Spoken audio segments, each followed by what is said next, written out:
Today I'm in conversation with Sangeeta Gautam. Sangeeta is from a town near Calcutta in India, and she's living in a town near Boston in Massachusetts, America. And Sangeeta is passionate about empowering women. And you have worked for a number of decades with Fortune 50 companies, but currently you're really keen on supporting women through emerging technologies, and your primary focus right now is AI. And so I'm delighted that you're here with me today. Thank you very much for being here. Thank you for having me. So happy to be here. Thank you. And I'd really like to thank you also for suggesting that we talk about global citizenship and what that means to you. I think that's a fascinating topic. So I'm really looking forward to delving into this with you. Thank you.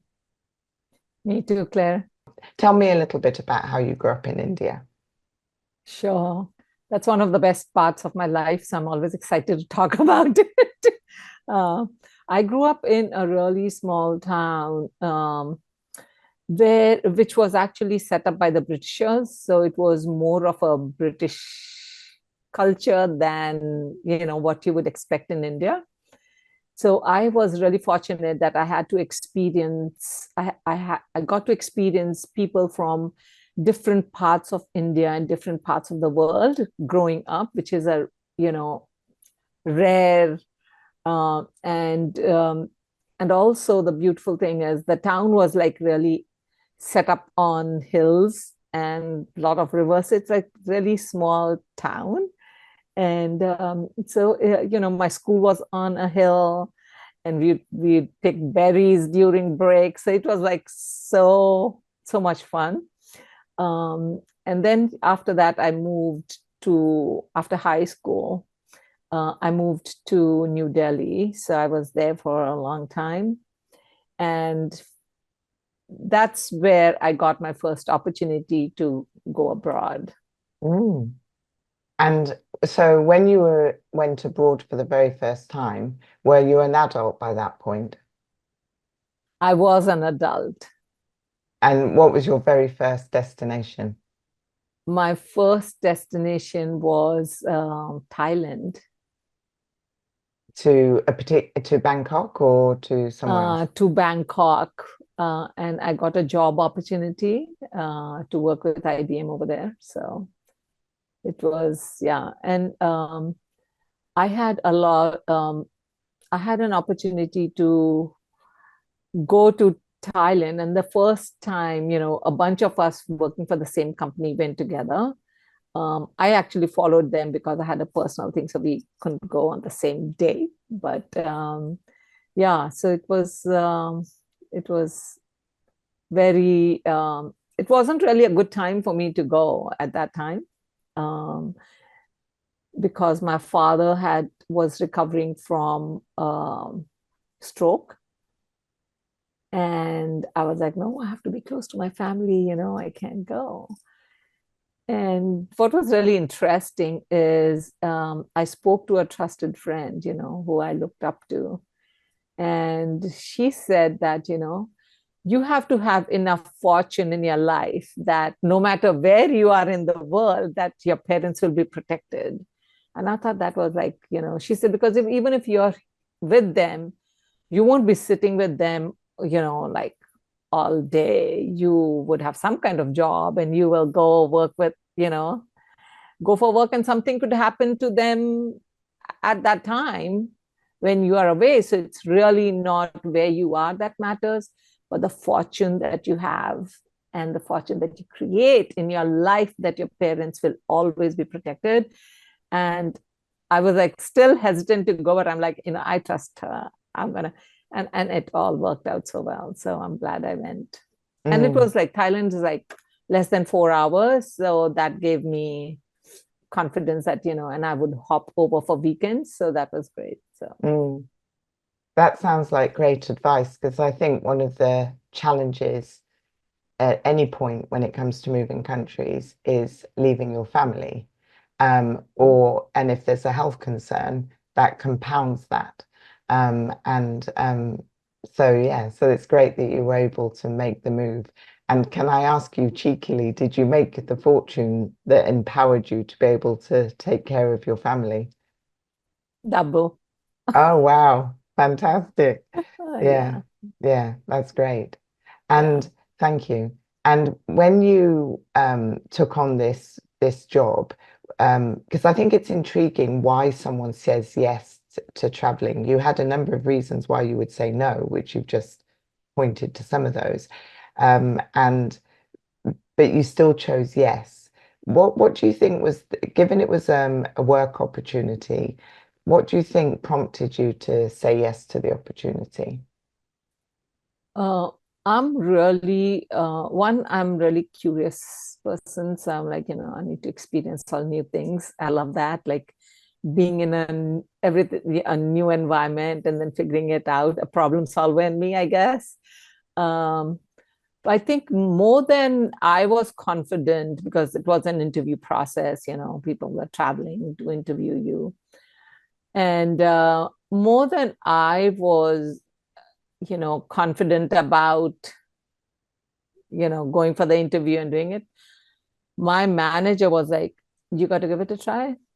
You have to go. I know you can do it. I'm like, well, I can make a decision later after the interview when I'm selected, to go or not go. But if I don't even attempt the interview, then the answer, there's no choice. There's only no. So, so I wanted to really, one, make my manager feel that, and I really respect because it was coming from care and, for my life. So I wanted to respect that. And then, for me, it's a no already, but to prove to myself that I can do it, and then I have a choice to make was a very empowering place to be. So I chose to go, and then everything kept rolling, and it seemed like was rolling pretty smoothly. So, like Mhm. let's kind of, it was like the other thing that gave me confidence was Thailand wasn't that far away from there, so I could, hop back should I need to be home Mm, quickly. So that gave me some more confidence. absolutely. And did a situation ever arise that you had to come home at short No, notice? No, only for fun. only for fun. Fantastic. And how long did you stay in Thailand for? I was there for a little over 2 years, and I Mm, loved every second of it. People so nice. mm. Yeah, Thailand's one of my favorite countries in the Yeah. world. I've said this on previous podcasts, but it really is. And what how did you feel then, given you're not living there now? What was it like leaving? Was it your choice to leave? Was it another promotion that was taking you to another country? What was that scenario like? It was a career opportunity. So from there, from Thailand, I came to United States. But one of my learnings, my first move to another country was I have really wise friends, I must say, and like really talking to them helped me, really think through what I was doing and what to expect.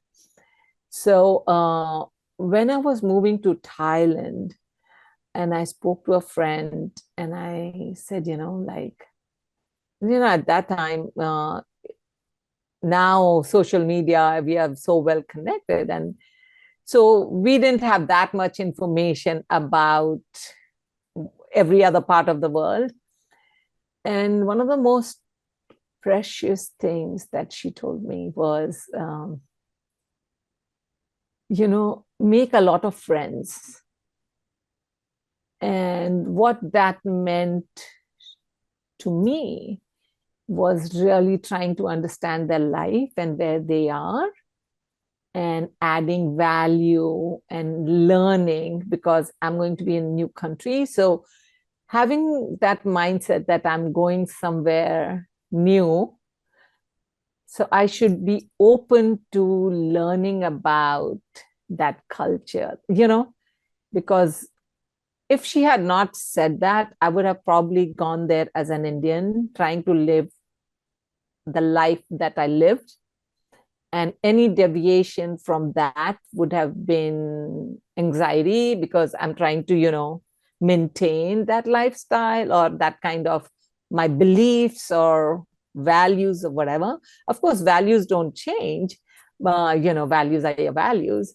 But that was such a my mind shift for me, and I'm so grateful she said that.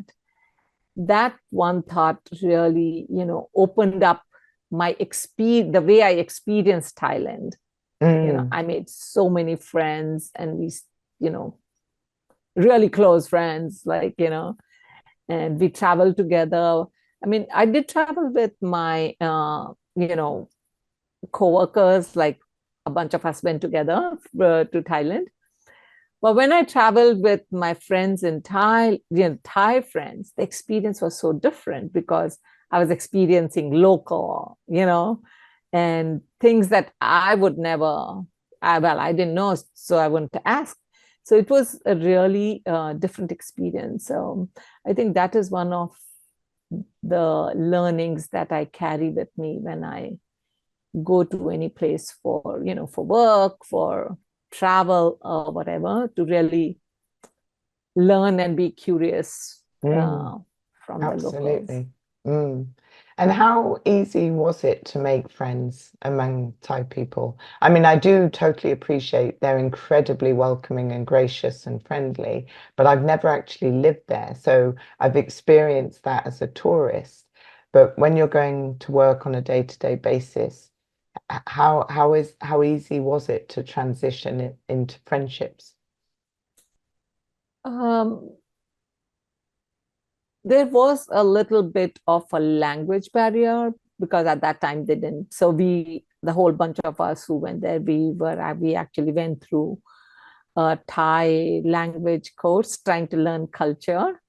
I think I had an advantage of I'm a part of a big, a global peace movement. So they have, there's an organization in Thailand. So I just integrated with them. So I got to learn the culture through them a lot. But I think, at work, what I really experienced is they are and they meaning any country you find yourself in, they're trying as hard to understand you, as hard as you're trying to understand them. So, finding ways to make it comfortable, and being informal and being you and sharing your struggles, makes it comfortable, that it's not just, I'm struggling to, Mm, like we both are treading on eggshells and it's okay. And, I think that breaks the ice, like really being open and honest. And I think at work, that's what helped me a lot, to mm, acknowledge that they're also trying to navigate this new culture of, I showed up from India, and they're trying to,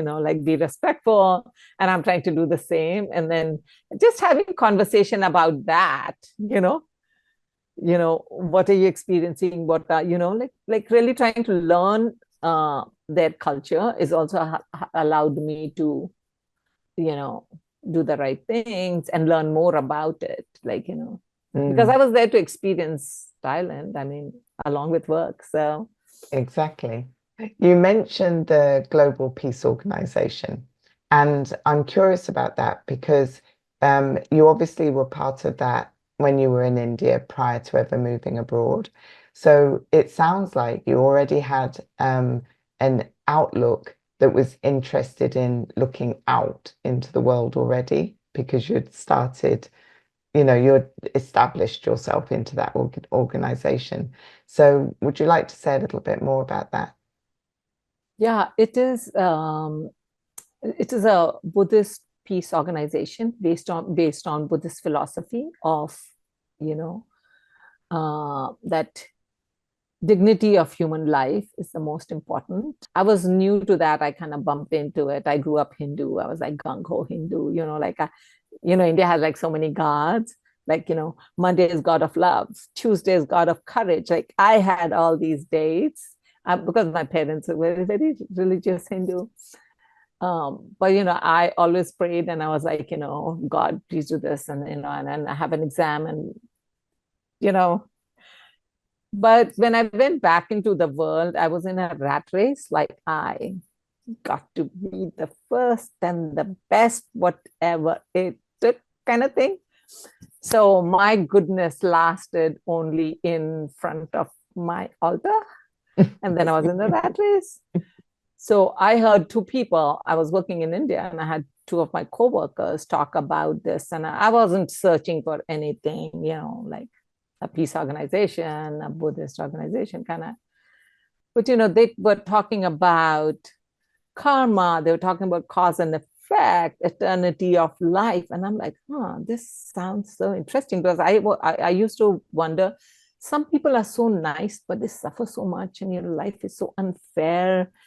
And then when he was explaining to her about karma, like what we do and the actions we take and the thought and the deed, and I'm like, and then you're like, eternity of life, like we carry that energy. I'm like, so like after they finished talking, I'm like, hey guys, I shouldn't have been listening to you guys, but I did. It's open offices, right? So I'm like, I'm really interested, and I thought it was some kind of a club something, So I said, hey, get me an application form, and what are the fees, and help me, it sounds interesting. I want to check it out. He says, no, this is the World Peace Organization. You don't need an application and a fee. So I said, I could go check it out. And so when I went with my first one, I saw like so many people sharing personal things, and like they're sharing their challenges, and they're like, I've never seen a room full of so many happy people. I'm like celebrating their challenge. I'm like, what's going on here? But that really, so I found people, I always wanted to do something good in the world. But yeah, that's where I really encountered, where I saw people who really want to make the world a better place. And the whole concept of world peace comes from when each person is living their dream and living their fullest potential, and we respect each other, world would become a nice place to be. We won't do all these crazy things that we do to each other. But what was hard for me, coming from, who I was, I'm not generalizing this, but just specifically for me, is it was a hard move, because initially all the homework was for my gods, like, do this for me, make sure my exams are coming, like, that they should do something. But now I had to, because I made this goal, and, like self-improvement and self-empowerment and living your fullest potential was the goal. So then I had to really dig deep into my life.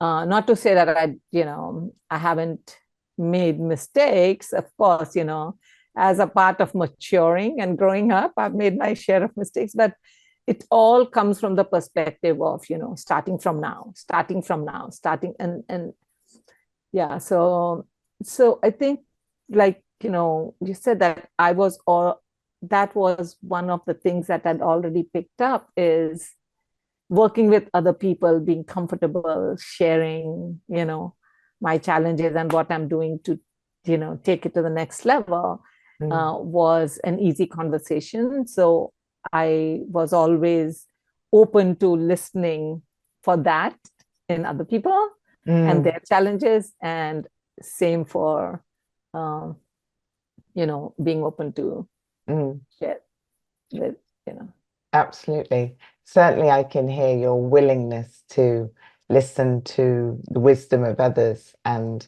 heed, some of their suggestions, and also inviting it, seeking it out, asking people, to contribute to your choices and decisions. it doesn't surprise me listening to you that you would then seek to be someone who wants to give it away yourself, you know, to people who want that from you, to serve people in empowering and coaching them. So yeah, that's amazing. And when you look back, you've said several things that um, don't immediately point to global citizenship. So I'm interested in understanding the bridge. You know, what do you think sowed the seed for your interest in what you define as global citizenship? So, global citizenship is a concept that was introduced to me first. That really means that, we are not bound by national boundaries, but we are connected through our humanism and humanity. And the more that we connect at a level of human being and we understand each other as human beings, the easier it gets to understand across the boundaries of countries, cross cultural boundaries, because as human beings in every country, people laugh when they're happy. In every country, they cry when they're sad. So, like there's so much commonality, and moving from one country to another or one part of the world to another, as long as we always unite as human beings, that's the common ground always. Mm. But when and then any move becomes easy, because you already see the commonality.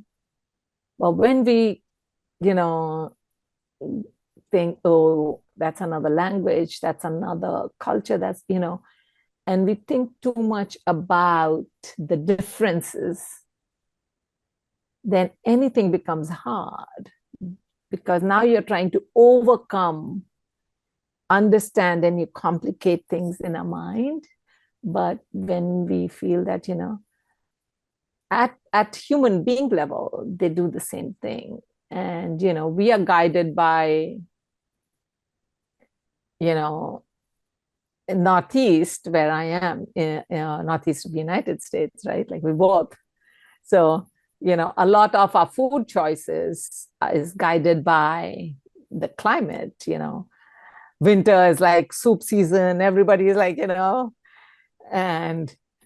and summertime is like, barbecue time. Everybody's out, beach, right? Like I think this weekend could be our officially last, right? Beach weekend, and then the weather starts to get cold. So adapting to where we are, people do things that they do, and really learning from that, and really connecting at a human being level makes it really easy. And that's what global citizenship is, like really valuing humanism and people. And that's the citizenship. It's not citizenship of the United States. It's in India, like, and then we're bound by that culture, those, beliefs. But if you think about global citizenship, you're across the world. It's like so expansive. It's like so freeing. It's, yeah. Absolutely. So Yeah. And yeah, it's fantastic because I always kind of relate to myself as a citizen of the world. So so when you say what you're saying, it really mirrors a lot of my own experiences or feelings about how all of us as humans and how we can interact. And and even the differences we can find interesting rather than contentious or like you say, as something to overcome. Um, so yeah.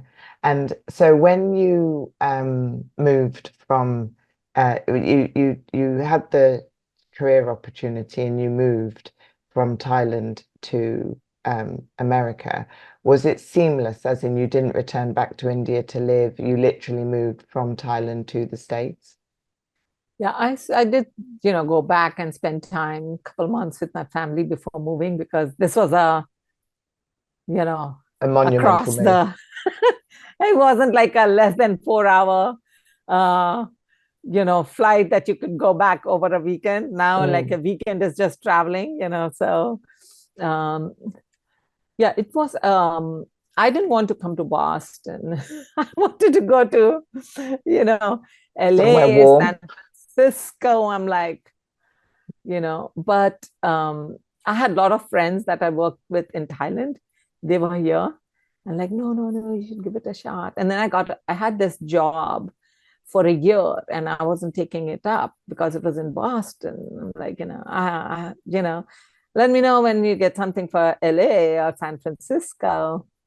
But then I was like, everything like, just the timing was so right. So then I came to United States. And I came in the summertime. And this is really interesting story about adapting and bringing your own, coming with your own expectations, perceptions, or whatever. So I'd always lived in a warm weather, climate like India, Thailand, right?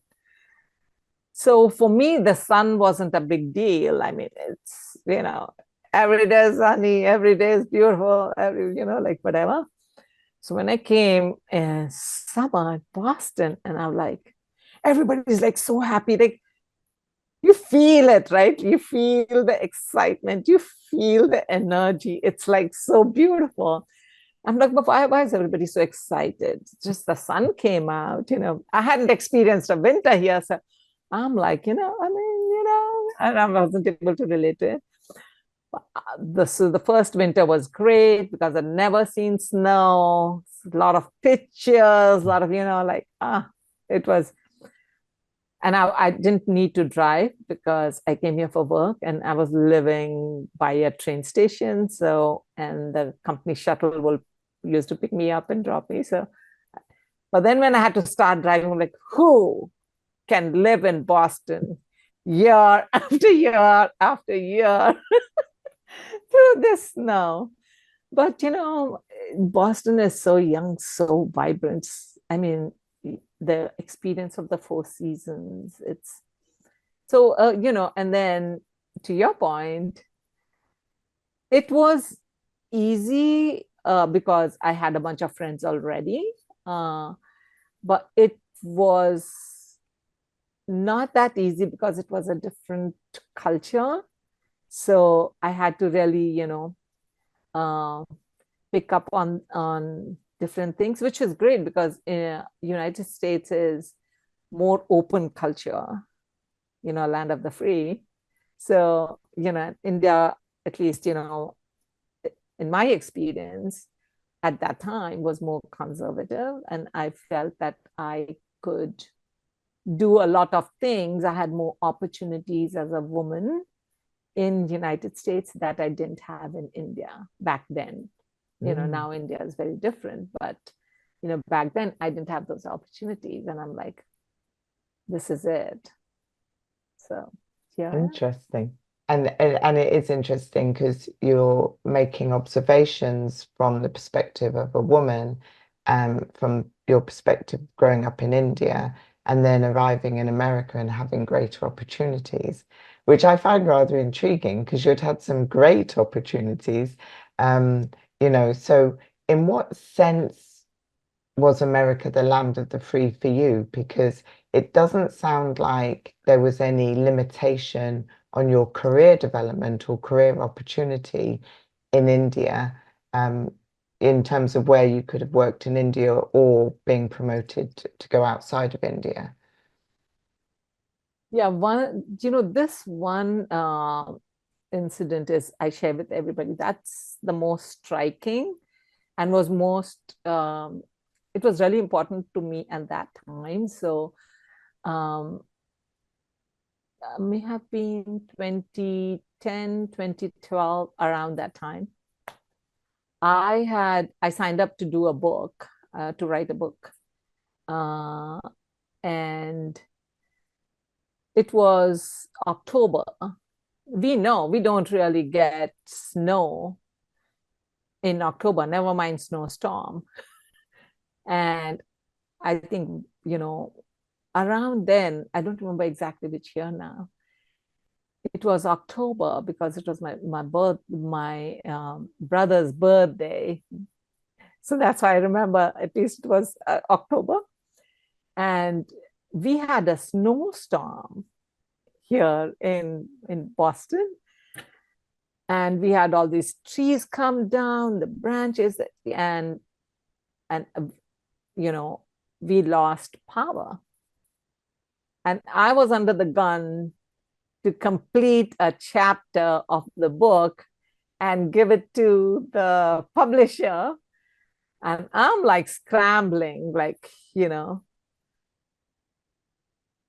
I I and I have Barnes and Noble not that far from me at that time, and I was there. Everybody was there at Barnes and Noble wanting to charge their batteries, and my laptop was out of juice, so I had to like go and charge it, and I was looking for a spot, and I was there up until 11 or so at night working it, and trying to complete that.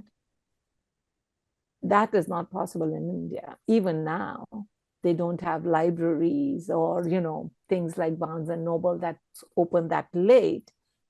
And so I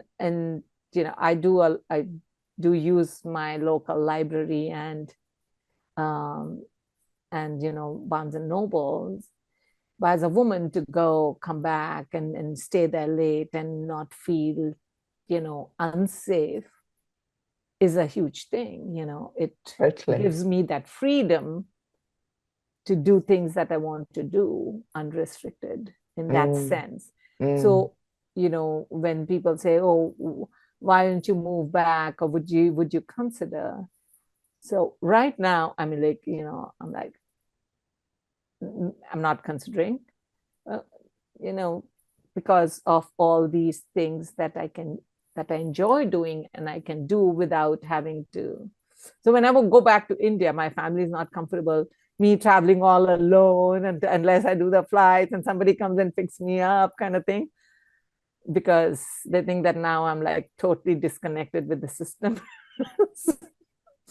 So although I travel a lot, like I travel by myself a lot. I've been to a bunch of countries by myself, but India, because my family perceives me, like they try to protect me and all. I'm like, oh, okay, I'll take all that pampering. You may as well. Yeah. And it makes them happy. Yeah. Yeah, that's a really good example of, something where you've really painted clearly what was accessible to you in a situation that wasn't accessible at home.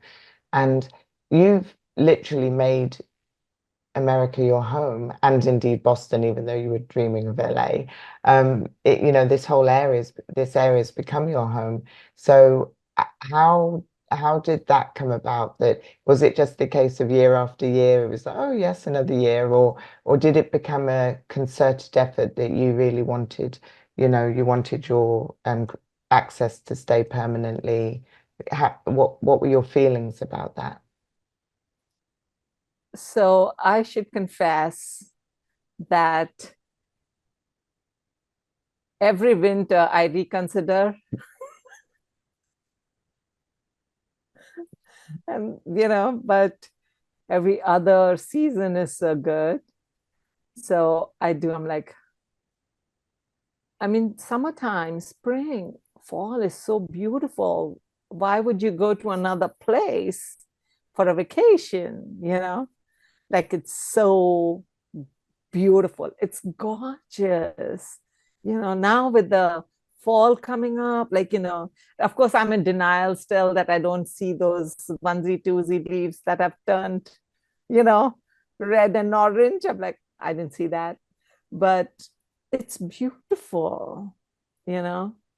Um, but every winter I do reconsider my, like, oh, maybe I should. I'm a really outdoorsy person. I like to do outdoor stuff. And I guess I should have picked up um, some winter sport like skiing, something to look forward to, which I didn't. And I'm like, now maybe save the old bones. So, yeah, I am. I And really love the seasons and the energy. mm, But winter time, I could give you a different answer. oh, completely, completely. How easy was it to become a permanent citizen of America so that you could just stay here indefinitely and consider it your home? Mm. I really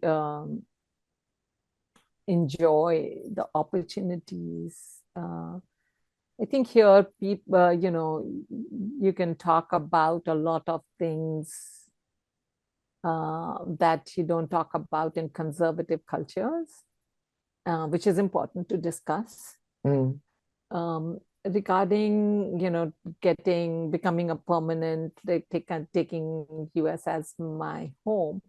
I was like so happy and doing my own thing and enjoying. I wasn't really, thinking about getting my citizenship or whatever. But this wise friend, I have really wise friends, included you, Claire. oh, thank you. So, she said, we should go for citizenship. I'm like, you think so? She said, yeah. I'm like, yeah, why not? I love it here, you know. And so we started studying for the exam. And I am very grateful to this friend of mine who, made me look at the future when I was just, going with the flow, enjoying the moment kind of thing. Because now what I hear from my friends, it's really hard. The process is like there's so many people, you know, really appreciate and enjoy and want to make America their home. Mm, Uh, it's kind of, really backlogged. So I'm glad she pushed me into thinking through and getting serious about it sooner. absolutely, absolutely. Because it just removes a whole layer of thinking or Yeah. concern, or, because I talk about moving countries every week with someone, that's a topic that's often coming up because I'm not a permanent resident, and people I'm talking to of wherever they might be are not necessarily permanent residents. So the question of what's next, or hangs over you, even if it doesn't have to be answered immediately. So yeah, so it's great that somebody did that kind of forward thinking for you, so that that's taken care of. So when I arrived to the United States, I was a consultant. So I was working for uh,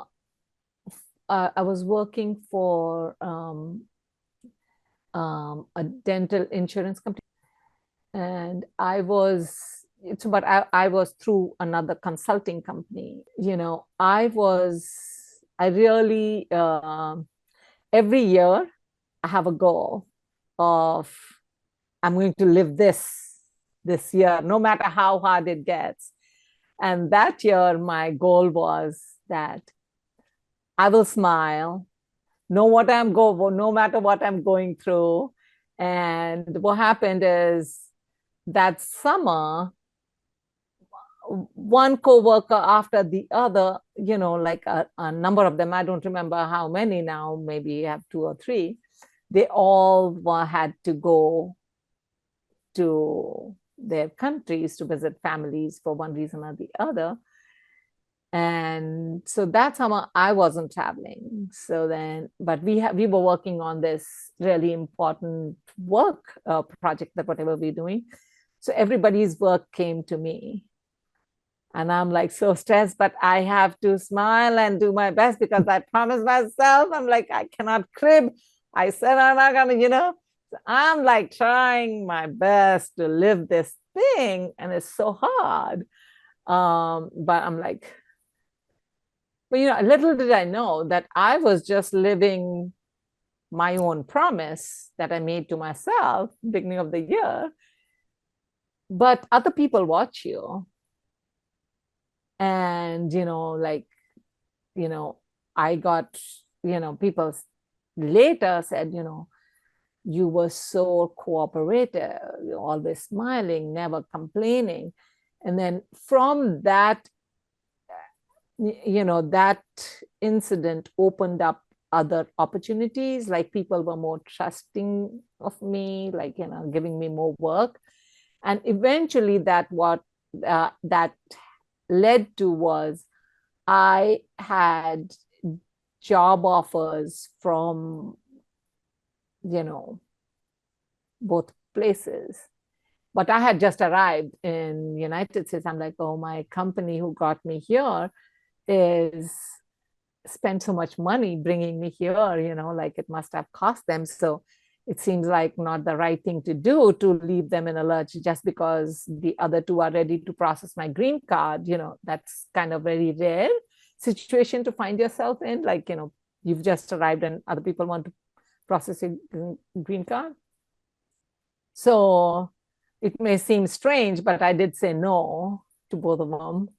But then after a year, then I took up this offer with Pricewaterhouse, and that's how I got into Pricewaterhouse.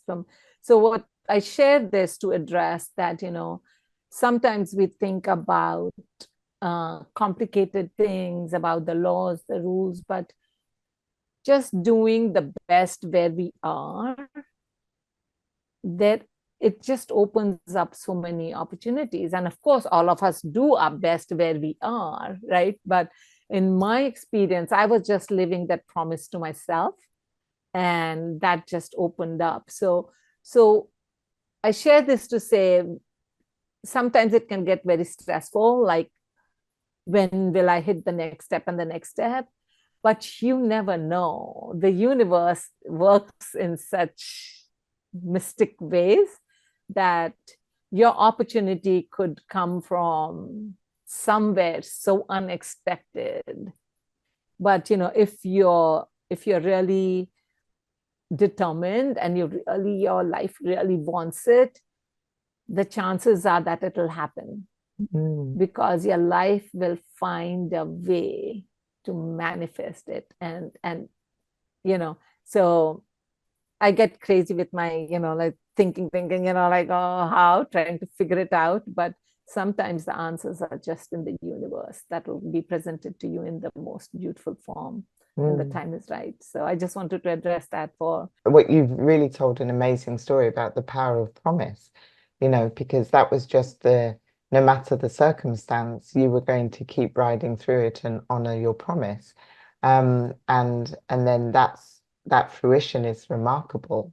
And you didn't lose out. You didn't lose out on the green card. It came to you anyway. I also think it's really interesting what you're saying about someone listening to you now, and especially, because they could be in any situation, not even moving country. But I think if you're moving country, it's particularly pertinent to hear your story, because, when I think of my own journey in moving countries, that kind of comment or advice that you've just given is very calming.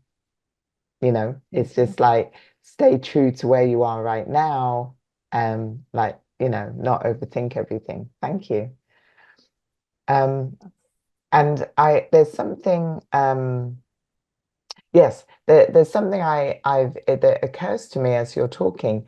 Your whole job, your premise is about, your passion is about empowering women, and you're now very entrepreneurial. You're not an employee anymore. So it dawns on me that you must be glad that you have your green card, and because that gives you the freedom not to be tied to a company. You're free to design your life. Yes. Yes. I think that opportunity always exists. You don't, even if you, especially in this economy, you know, many years ago, I would say even pre-pandemic, not even many years ago, because pre-pandemic is like, we're still kind of recovering in some ways. Uh, it was a very different mindset that you have to have a job and then you can't do anything else. But most people, what I'm observing is people even who are employed are side hustling. Yeah. You and everybody understands that you need, whether even if you're employed or not, I might go back to working for a company or not. That is not the point. The point is, this is the side hustle economy. Everybody's side hustling. Look at VPs of the companies, you look at directors, you go, everybody has something, another service that they are offering, which is their skills. Mm. I know a friend who is actually offering opportunities, talking to people who want to get the green card or want to get, and she's a full-time employee. And then she charges people for that conversation of how to get a green card, how to get citizenship. So what I'm saying is, we live in such a different world now. Mm. So you don't have to be a citizen to side hustle. It's true. You don't have to have, especially in United States, if for your audience in United States, I think it may be even true for India. I haven't lived that, I'm that aware of cultures, every country, but I think pretty much everywhere I see people side hustling, have their jobs, but they're side hustling. And it's great because it allows you to live your passion. Absolutely. And then, hey, if you get that extra something and travel the world, I welcome it. Like, I have like so many places in my bucket list that I would love to travel more. It's so true what you're saying. Certainly in the sense of the people I'm knowing, everybody is side hustling, and often two or three jobs, and even when I am in an Uber, the Uber drivers, it's not their job. It's their second or third job. And they all have mainstream jobs that keep them really, really busy already. And then on top of that, they do the Uber driving, but the luxury is that they can pick and choose it when they want to work. So they do it as it suits their life. So yeah, that's a really good point. I think one difference maybe, I totally agree with your point about anybody can, regardless of citizenship, because I'm free to do. I have a work permit that allows me to do what I want. So and it's easier to do what I want than it is to be an employee, actually. So that's a great point that you make. I suppose one of the things I was thinking though is that the residency grants you the the kind of the permanency, in the sense that my right to be in America is tied to my husband. Your right to be in America is tied to yourself. You are free to, you could take another job in another country if you wanted to. You can stay here if you want to. You could go back to India if you want to. You have the choices and the freedom, but you're not looking at a what's what's the word I'm looking for? You're not looking at a time's up, you know, Mhm. you Yeah, know, yeah, you don't have that on your radar. yeah. That stress, of course, it can get, difficult because when you want something, like you love being here. I mean, bless my friend, she passed away last year. I'm kind of feel bad about that and really miss her. But, if I didn't have my citizenship, and clearly I love being here, it would have been really hard to really, like with that anxiousness, whether, to your point, that will I be able to stay? What's the outcome going to be? And I think, sometimes if we let that empower, then once it's not creating any value, it's just creating more stress and impacting your health negatively.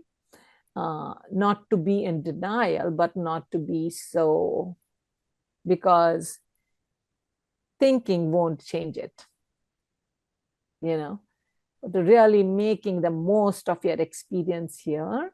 And like we were talking about side hustling or doing things, like really finding ways that you can create value for somebody who will want to, you know, sponsor you. Maybe, like really not being, sometimes we just think about one thing and that one avenue, and we wait too long for that. But there are other people who appreciate you a lot, so show up in their lives, like really try to find, and you'll be surprised for what skill you may be, appreciated. So really taking um, your inner power. Your job could be something, but that could be your job, but may not be your inner power. And your Mm. inner power is where somebody is really looking for somebody with that inner power. So not, if you find yourself that you are in a spot that you're not sure that people, that avenue that you are now pursuing is going to get you the citizens, or that choice of green card or citizenship or whatever you're looking for, where your path is at. But, also be open-minded to see what other avenues somebody else may be more interested in you if you're not already in that path. Keep exploring. You never know. I mean, the universe surprises you in many different ways. Rather than having only one avenue and that not working out and being disappointed. Mm. And when you've tried different ways and it still doesn't work out, you will never regret it, that I didn't try other things. A friend of mine, they came from India and they really wanted to stay here, like really wanted to stay here. And they had a son and it didn't work out for them. And then they went back to India. But their child is happier in India. And they didn't think that, India was a choice. So I bring this up not to say compromise. I bring this up to say that, one, you never know, but the goal is always to give your best and try all the avenues. Even, right, I do that for my own life, that there are certain things that, people say too old enough to, not smart enough, whatever. But I'm like, that may be true, but I'm going to try it anyway, because whether it works out or not is not the point. Yeah, The it's point is that I will never regret in the future that I could have tried that. Absolutely. That is for me, that is very important. So I will try all these things and I fail at a lot of things. I'm not good at those things, but, but I don't regret it that I didn't try it. Mm. And there's still things that I'm working through, like, like, if I have that fear of should I, would I, could I? But I'm taking one thing at a time, and kind of, I fail a lot, and I do good at a lot of things, and I surprise myself, maybe I could have done this.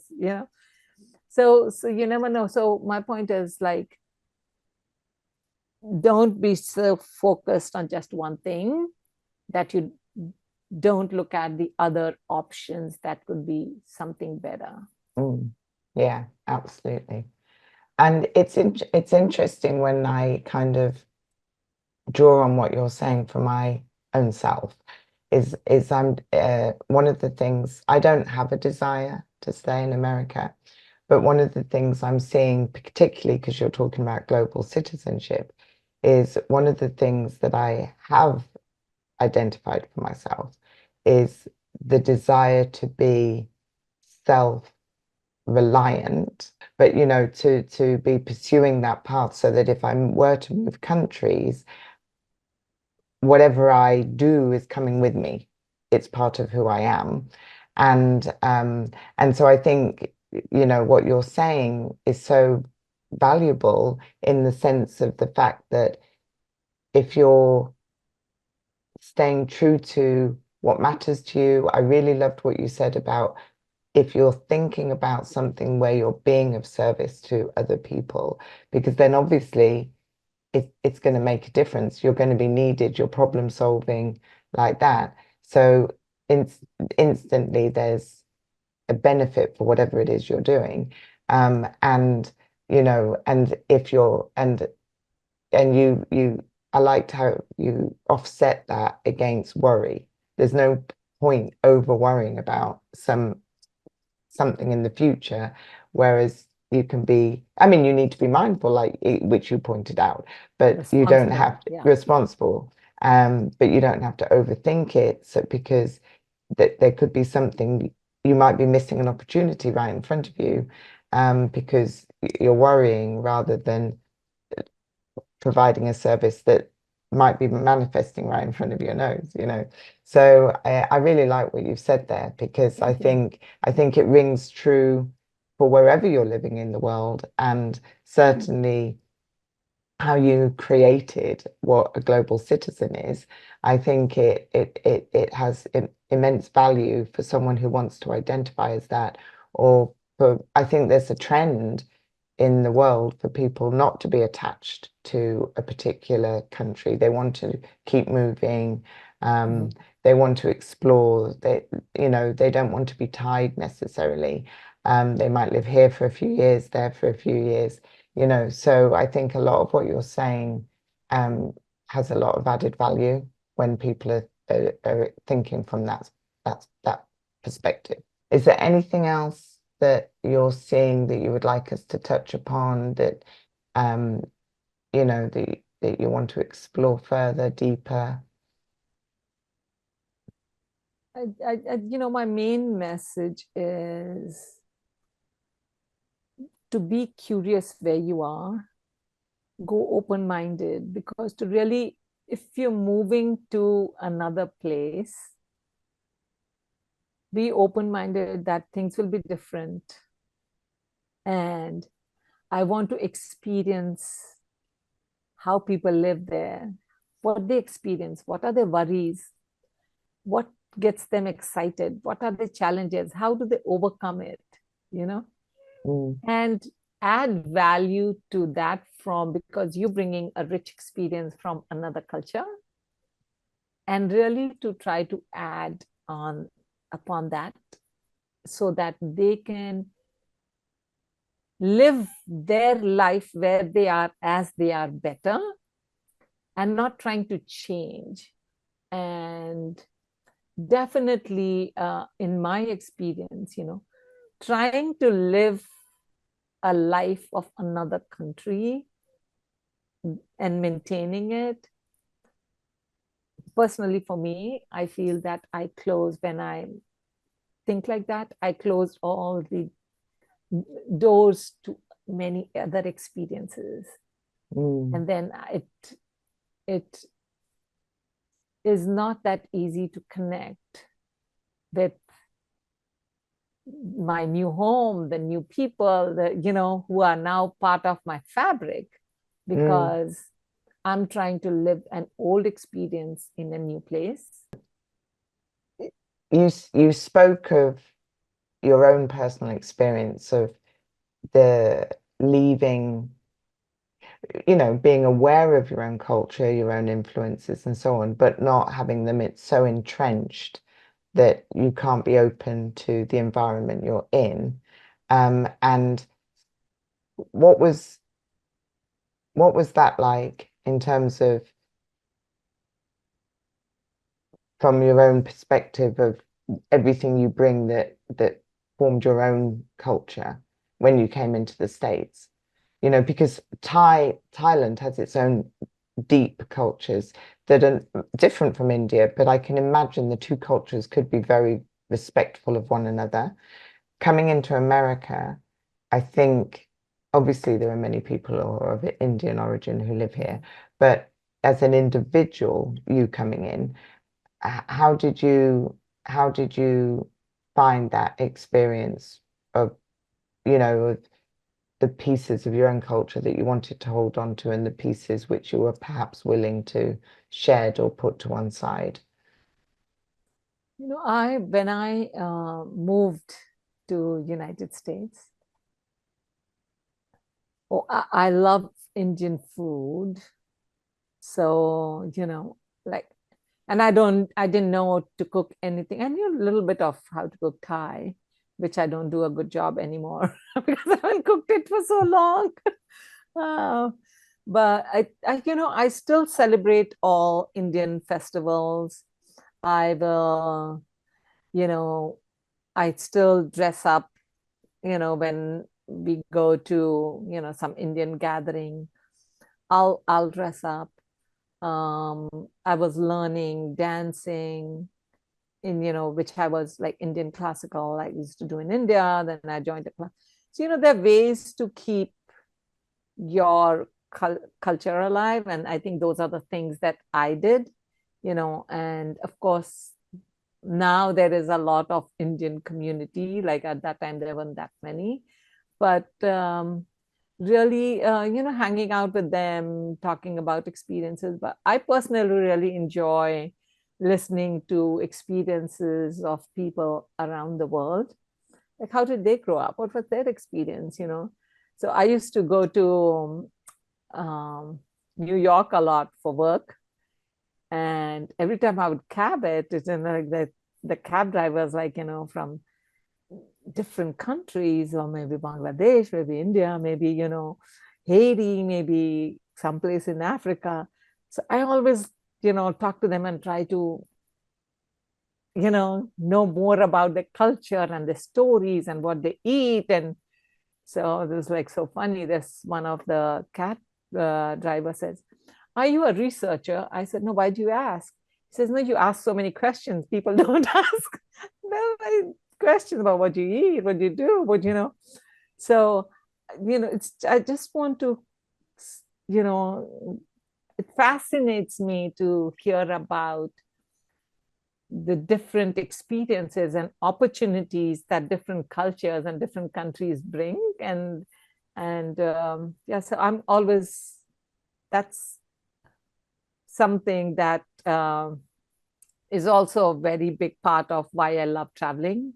I want to know what they eat, what they do, what they, like, so when I came here, of course, I had my Indian, I had Indian friends here because a lot of us work together in Thailand. So I had that community. But I think I get more fascinated by getting out in the world and learning about other people's lives. And, food is a big aspect of my question. What's your staple food? What do you guys eat? Like, what's every day look like, So, yeah, so I think I really enjoy experiencing diversity. Absolutely. Do you enjoy traveling on your own, or do you tend to go with friends? How do you do that? I used to do it a lot with friends, And then I got to do it alone. I think they both had different experiences. With friends as like, cracking up on something that, like so kind of weird, or that's a different experience, like, things that you don't notice and other people notice, and then you like just laugh about it for a long time over nothings, and that, or I would go try to have this kind of experience, but the other person wants to have the other kind of experience, which turns out to be so great that I would have missed out on if I had not been with friends, kind of thing. um, but also I do enjoy traveling by myself also, because then I can go at my own pace. I can, you know, have a really laid back day and enjoy what I want to enjoy, like, and not be hustling like, next. So they both bring a different kind of experience, and different times depending on what's going on, and I'm in what I'm doing, or both have their own preciousness, I think. Mm. And do you travel for work much now? Right now, not that much. After COVID, it slowed down a lot. Um, I think if an opportunity arises, I would hop right onto it. Because one of the things I find that I notice is when I used to travel for business, you inevitably meet local people because you're Yeah, meeting your counterparts. yeah. They're the ones taking you to different places, so they're taking you to where they want you to see. And when I was cabin crew, it's very different because you're a tourist for the day, and also you're a tired tourist, so it's a very different experience. You're literally coming in and seeing something, and maybe your needs are entirely different because you need to rest and so on and so on. Whereas my big exposure, I would say, to people was when I would travel for business Mm. reasons.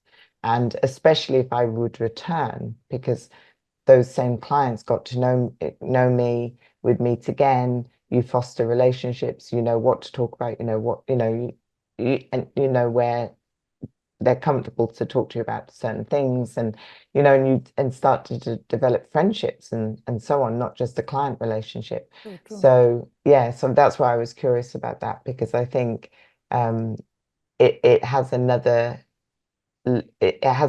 inroad all of its own when you travel for business. So true. So true. Have you got any stories about when you've traveled for work, which you share these wonderful experiences of people giving you advice that you've heeded? Is there any, not necessarily advice, but is there any story from one of your business travels that stays close to your heart? I one of my last travels before COVID was to Africa. I went there for work. I went to South Africa, Johannesburg, and I really enjoyed. I learned so much from the culture. Um, so much. People are like so embracive, so giving, so like really uh, very close-knit community and very supportive, and I love that. And from there, I went to Tanzania. That was just, I wanted to explore, and I'm right there, and I wanted to do Mount Kili, and like all that stuff. Um, and I had this tour guide, and I just got to learn about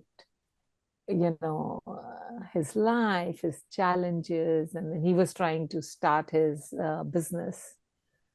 And I've been doing this entrepreneurial stuff for a while now, like so I had a few things that I had picked up over my own learnings, and so I shared with him, and like he was like so appreciative, like so one, we were doing a couple of parks, and then I stayed for a day at Masai Mara and to experience the Masai tribe and how they live and how they eat, what they eat, kind of like I was telling, I'm so curious, like to know about all that.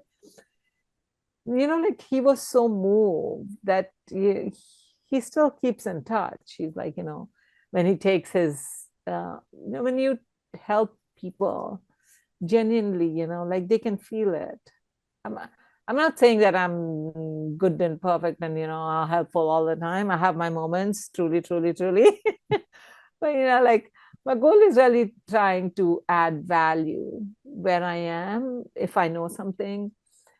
And, he just keeps in touch and he will send me pictures of, all these different games that they go to, safaris and such awesome pictures, and so he has 3 kids, and I didn't know that a lot of people from Africa, they uh, maybe due to proximity or culture or whatever, or maybe uh, they actually send their kids to India for medical school. I didn't know that. And his oldest daughter is preparing to go there. So I was like, oh, if you need any help, let me know, like it's a small world. So yeah, so I think there's so much to learn from other people. I really picked up a lot of culture stuff and, like how they care for each other. And there's such community-based living. I just love it. I just loved it. Absolutely. Yeah, I lived in, it's so interesting you talk about community-based living because that was my overriding experience of when I lived in Nigeria, is just how people responded to situations, but from a community basis. And they could have all been strangers, but there would be instant community in a situation.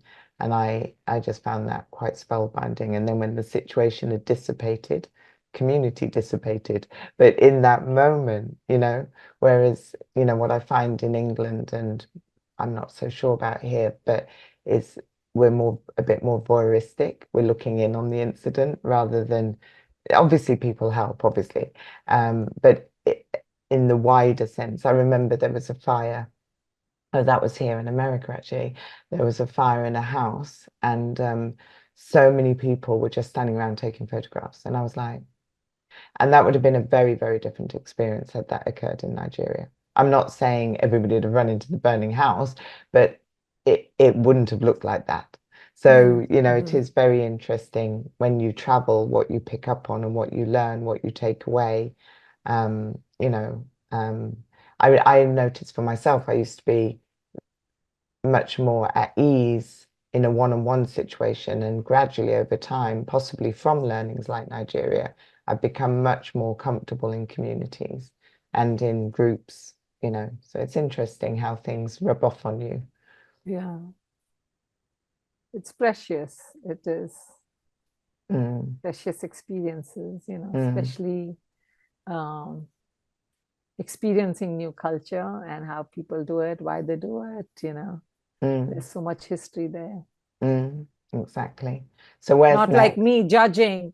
Why is everybody so excited? Summertime in Boston. Well, you soon found out. As soon as you entered a long Boston winter. My God. What was I going to say? I was just about to ask you something. Oh, where are you traveling next? Where I'm traveling next, I would like to go to Nepal, and I've never been to Nepal. And I would love to go back to Tanzania. And should The I give you list my goes list? on. Yes. And Morocco, and Istanbul, and Paris, and Machu Picchu. I have I have a whole bucket list thing, like, Egypt, and I have a lot of stuff to do. You're going to be busy. Yeah, Oh, very good. Well, thank you very, very much for being with me today. Thank you for your time. Thank you for sharing your anecdotes and the insights that you have. I really appreciate it. Thank you very much. thank you, Claire, for having me. This was so much fun. You're welcome. Going back the memory lane and reflecting on life, on all the things that I goofed up and all the good things that turned out to be good. So thank you. Thank you for having me. I appreciate it. You're welcome. I like Take that. care. Goofed up versus what you're good at. That's fabulous.